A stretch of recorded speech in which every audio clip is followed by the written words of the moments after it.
Planet X. Why haven't astronomers told us about it?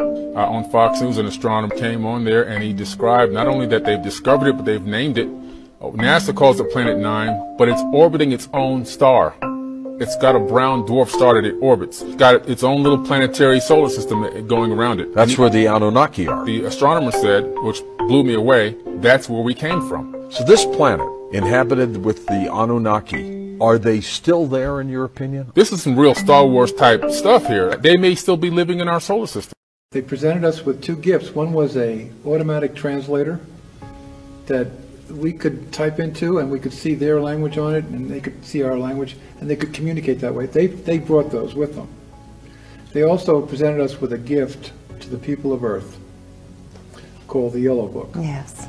The Yellow Book was an amazing piece of technology that wasn't really a book. It was maybe, it looked like a book, but really as you opened it, images sprang out of it, holographic images of what you were looking at, and giving you pictures that were of historical significance going back to 2000 BC. I loved the description of this. And this particular piece of technology, does it exist today? Does the military still have? Yes, they have it, of course. And does it show into the future as well, or only the past? As far as I know, it just discussed the past. You should swallow one piece of gum every 7 years. Okay, so we all know we live in a big simulation, right? Everything around us is computer generated, right? That there's one thing that isn't part of the simulation. That's gum. Gum is weird. You chew it. You could just chew forever. That's because gum comes from outside of the simulation. Gum is real. Okay, so you also know if you swallow gum, it stays in your system for 7 years. And every cell in your body changes every 7 years, right? And the 7-year itch, you change personalities every 7 years. That's because every 7 years, they come from the outside, and they take you away and put a whole new you in there, and they can change you any way they want. But if you swallow the gum, then they can't, because the gum locks you in place, because the gum is real. Gum is their weakness. Swallow one piece every 7 years. Any more than that, you might get a stomach ache, but one piece. In case anybody would like to know exactly how small nanotechnology is, this video is a definite demonstration of it. It was done by Berkeley Labs. Understand, this is how small nanotech is. I'm sure by now almost everyone has seen one of these videos from the other day.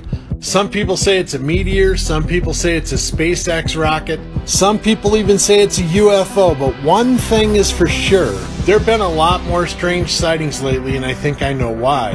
The government is scheduled to release UFO information not too long from now, and I think it correlates with all the things people have been seeing. It's almost like they want us to be ready when these reports come out, so people won't panic, since we've seen so much weird stuff like this, and several videos like this that were posted on social media this week. The one I'm showing was posted by this young man. I just don't think this is a coincidence that this is all happening at the same time. I think this all might be part of a bigger picture to get people ready for the time when this UFO and alien information becomes public. Shabadoo! TikTok world, this is emergency in Dallas, Texas, Oak Cliff. What is this in this sky, TikTok world, and it's moving? Do you guys see that? Look. What is that, TikTok world? In Dallas, Texas. See everybody out? Everybody's out. The government's Project Pegasus time travel program.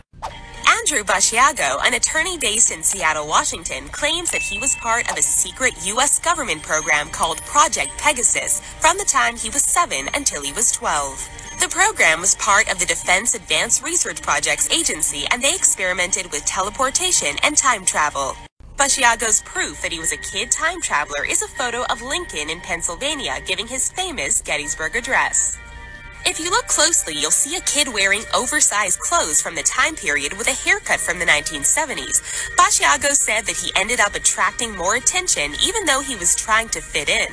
He claims that he visited Gettysburg through a plasma confinement chamber in New Jersey. Apparently, he was also present at Ford's Theater the night Lincoln was shot and visited several times and said the shot was terrible to hear. I wish a time traveler would have told me not to eat those week-old boiled eggs. Shabadoo! The 10,000-year-old alien technology called the Dropa Stones. In 1938, archaeologist Dr. Chipote led an expedition near the Bayan Har Mountains in China. That's when they came across some interesting caves. These caves held evidence that ancient life once lived in them. After searching the caves, they found weird discs buried under thick layers of dust. These discs resembled phonograph records. Researchers dated them to be over 10,000 years old. They had hieroglyphics carved into them.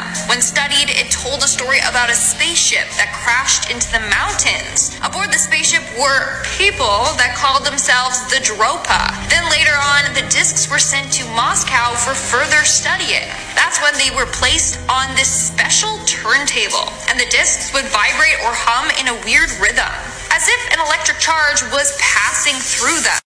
Are you guys seeing the split right now? The great split, okay, between New Earth and Old Earth. So yes, our Earth will ascend to 5D, but before that happens, there is going to be a split. It's been said in many different ways. It's been prophesized, it's been observed by astrologers, and it's been channeled from interdimensional beings, but they're all saying the same thing. The most practical way it was explained to me is that there is actually just going to be people who want to stay in the old vibration, who live in the smart cities. And then there's going to be societies that branch off and create their own self-sufficient, sovereign, free societies. The most powerful thing to know is that you're going to have a choice to decide what timeline you want to step on, because there's going to be a point where you can't change your mind. So get ready for the split, seeing it in the 3D world, and ask yourself, who do you want to be and what timeline are you going to be? There's been 5 major extinctions in the history of the planet. There's the Ordovician, the Devonian, the Permian, there's the Triassic, Jurassic, and then the KT extinction, the one that killed the dinosaurs.